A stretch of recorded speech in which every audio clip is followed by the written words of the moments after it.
Assalamualaikum warahmatullahi wabarakatuh. Perkenalkan, saya Naila Salwa Imtiaz dengan NIM 077. Di sini saya akan mempresentasikan mengenai pecahan. Di sini terdapat peta konsep, yakni pengertian menurut para tokoh, model teoritis, konsep pecahan, dan konsep part of whole. Pengertian pecahan. Pecahan berasal dari bahasa Latin frascus yang berarti memecah atau mematahkan. Numerator atau pembilang berasal dari kata lain numerare yang artinya yang dihitung atau jumlah. Denominator atau penyebut berasal dari nomen atau nama. Pecahan memiliki dua pengertian menurut Lamon 2007. Yang pertama adalah pecahan adalah simbol bipartite, yaitu suatu bentuk bilangan yang ditulis dalam bentuk A per B. Dan yang kedua adalah pecahan adalah bilangan rasional non-negatif.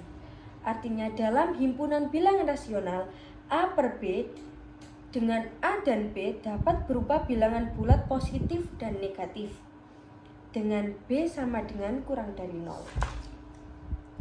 Konsep part of whole yakni ada 3. 1. Pecahan sebagai pembagian menandakan bahwa sebuah pecahan merupakan hasil dari pembagian dari dua bilangan cacah.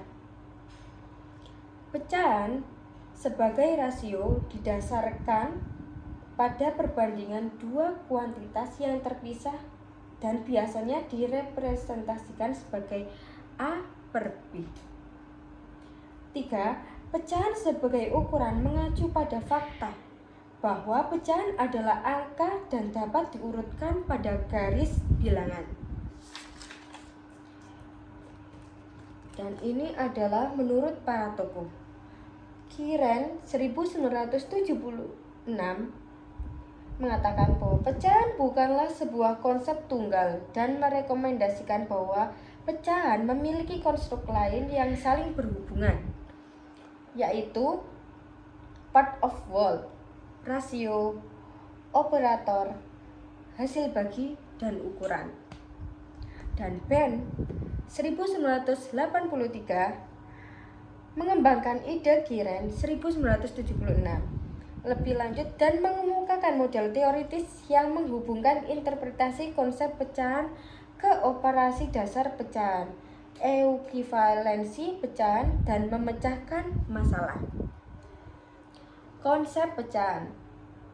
Konsep pecahan yakni ada part of whole, dasar dari keempat interpretasi pecahan mengacu pada bagian dari keseluruhan, area, dan kuantitas.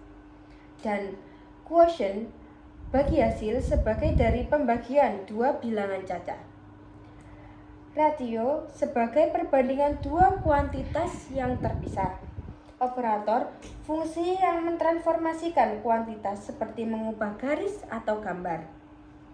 Dan measure, ukuran, sebagai angka pada garis bilangan yang dapat diurutkan. Dan yang terakhir yakni mengemukakan model teoritis. Yang pertama yakni konstruk pecahan sebagai part of whole. Ada 2, yakni pecahan sebagai bagian dari keseluruhan dan pecahan sebagai bagian dari kumpulan objek atau model diskrit. Yang kedua, konstruk pecahan sebagai ukuran. Interpretasi pecahan sebagai ukuran menurut Kiren 1976 yaitu bahwa pecahan adalah sebuah bilangan dan dapat diurutkan di dalam garis bilangan. Dan yang ketiga, konstruk pecahan sebagai operator diartikan sebagai pecahan merupakan hasil dari fungsi yang diterapkan pada sejumlah bilangan, objek, atau himpunan. Dan yang keempat, konstruk bilangan sebagai rasio diartikan sebagai perbandingan atau hubungan antara dua kuantitas. Oleh karenanya, lebih dianggap sebagai indeks dibandingkan sebagai angka. Dan yang kelima, yakni konstruk pecahan sebagai pembagian. Artinya pecahan dapat dilihat sebagai hasil dari pembagian. Sekian presentasi saya. Mohon maaf apabila ada kesalahan. Fastabiqul khairat. Wassalamualaikum warahmatullahi wabarakatuh.